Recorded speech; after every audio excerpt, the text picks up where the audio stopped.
if you have a relatively short time frame to deal with, then searching for a lost civilization becomes much more complex and much more difficult. But if you have a very long time frame to deal with, there's much more material to investigate. Was the city of Petra always known as Petra? From the Bible, we learn that the oldest name for Petra is Seir. Beneath the rose-red cliffs of Petra, an ancient city carved into sandstone holds mysteries that have puzzled scientists for centuries. First organization of human beings that deserve to be called a civilization.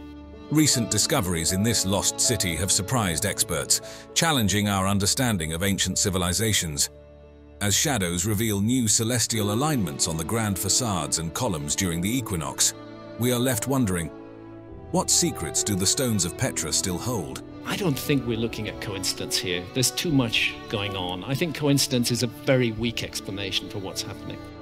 The story of Petra, often called the Lost City, stretches back to as early as the 4th century BCE, when it was founded and rose to prominence by the 1st century BCE as the capital of the Nabatean kingdom. Nestled in the cliffs of vibrant red, white, pink and sandstone, Petra was at the heart of a bustling trade empire. Its strategic location on the spice trade routes connected it with far-flung regions from China and India to southern Arabia, and on to Egypt, Syria, Greece and Rome. You go to Egypt and you'll find influence of the Nabateans. Everywhere we look, we find some reference at some time to the Nabateans. The city thrived not just commercially but culturally and architecturally, demonstrating advanced techniques in water conservation. Its engineers crafted an intricate system of dams, cisterns and water channels that sustained both the city's population and its agriculture through harsh desert conditions. However, following its annexation by Rome in 106 CE, Petra began to experience a slow decline. Initially, it flourished under Roman influence, but as trade routes shifted towards the sea and devastating earthquakes struck in the 4th and 6th centuries, the city gradually lost its former glory. By the time the Islamic conquests swept through in the 7th century, Petra was reduced to a shadow of its former self, mainly inhabited by a few local Bedouin tribes who lived among the ruins and closely guarded its secrets. Throughout the Middle Ages and well into the 18th century, Petra remained enveloped in obscurity, particularly to the Western world.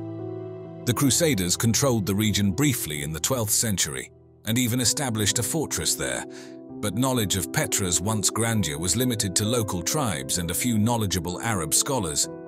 The renowned 14th century explorer Ibn Battuta mentioned Petra during his travels, describing it as a remote place with buildings impressively carved into rock faces. This period in Petra's history mirrors that of another ancient city, Machu Picchu in Peru, which also remained hidden from Western awareness until its rediscovery in 1911 by Hiram Bingham. Both cities were advanced in manipulating their natural environments, Petra with its sophisticated water management systems, and Machu Picchu with its terraced fields and intricate urban planning. The prolonged European ignorance of Petra lasted until the 19th century, with the region fading into the realm of myth and legend.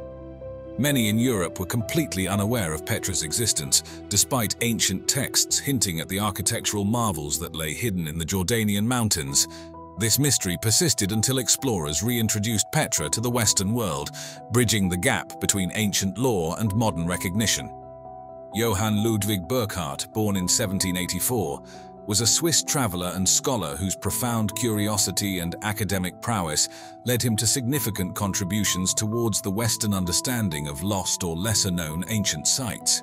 Mastering multiple languages and immersing himself in various cultures, Burckhardt developed a particular fascination with Petra, an ancient city whose whereabouts had slipped from European knowledge. In preparation for his explorations within the Ottoman Empire, Burckhardt relocated to London in 1806, where he joined the African Association, an organization committed to the exploration and mapping of Africa. He further honed his expertise at Cambridge University, studying Arabic, geography, and the cultures of the Middle East. It was here that he meticulously constructed his alter ego, Sheikh Ibrahim ibn Abdallah. This identity was not just a cover to mask his European roots and exploratory motives, it was a deep dive into cultural assimilation, allowing him safer passage and a more authentic experience in predominantly Muslim territories. Burckhardt's journey to Petra began in 1812, framed as a pilgrimage to sacrifice at the tomb of the prophet Aaron on Mount Hor, which cleverly concealed his true intent to locate and document Petra. He had pieced together clues of the lost city from discussions with local traders and vague references in ancient manuscripts. His travels from Syria to the Arabian Peninsula were fraught with challenges, from regional conflicts to the unforgiving desert landscape, yet his guise as an Islamic scholar provided him crucial cover. Upon his arrival in Petra, Burckhardt was met with the breathtaking view of the Sikh, a narrow gorge stretching over a kilometer, flanked by towering walls as high as 80 meters. This passage led him to Petra's most famous and enigmatic structure, Al-Khazneh, or the Treasury. Carved directly into the blush-colored sandstone cliffs, its facade displayed an exquisite blend of Nabatean, Greek, and Roman architectural elements. Petra's entrance, known as the Sikh, is far more than just a gateway. It's an architectural wonder in its own right. This narrow gorge, carved directly from the towering sandstone cliffs, stretches for about 1.2 kilometers and varies in width from a mere 3 to 16 meters. As you walk through, the walls, which soar to heights of over 80 meters, dramatically frame your approach, guiding you towards the heart of Petra, ending at the magnificent Al-Khazneh. Along the Sikh, you'll notice a series of ancient water channels, a testament to the Nabateans' advanced hydraulic engineering skills. They devised these systems to capture and conserve the scarce desert rainwater. The strategic narrowness of the Sikh also offered a natural defense mechanism, much like the historic pass of Thermopylae in Greece, providing a fortified barrier against potential invaders. At the end of the Sikh stands Al-Khazneh, or the Treasury, which, despite its name, was likely built as a mausoleum or temple around the 1st century CE. This iconic structure is renowned for its stunning facade, decorated with a blend of Hellenistic architectural elements and native Nabatean motifs. It features a grand portico supported by 6 Corinthian columns and is adorned with intricate bas-reliefs, including depictions of Castor and Pollux, twin brothers who were revered in mythology for their role in protection and safety. The urn perched atop the facade fueled local legends, with Bedouins believing it concealed ancient treasures, hence the name the Treasury. This blend of myth and architecture draws parallels to the ornately decorated temples of the Egyptian pharaohs, which were also rich in cultural and mythological significance. Petra's architectural landscape is a rich mosaic of influences, reflecting its historical significance as a cultural and trading hub. The city's structures blend Nabatean rock-cut artistry with classical Greek, Roman, and later Byzantine styles. This fusion is visible not just on the facades but throughout the city's layout, which includes a Roman-style colonnaded street and a theatre capable of holding over 3,000 spectators. Carved directly from the rock, Petra's theatre echoes the design of ancient Greek theatres such as Epidaurus, yet it is uniquely Nabatean in its execution, showcasing their extraordinary skill in stone carving. This architectural diversity highlights the city's role as a melting pot of various civilizations throughout history, each leaving their mark on its stones and streets. Among the monumental structures in Petra, the monastery known as Ad-Dair stands out for its architectural splendor akin to that of the Treasury, yet it occupies a more secluded and solemn location.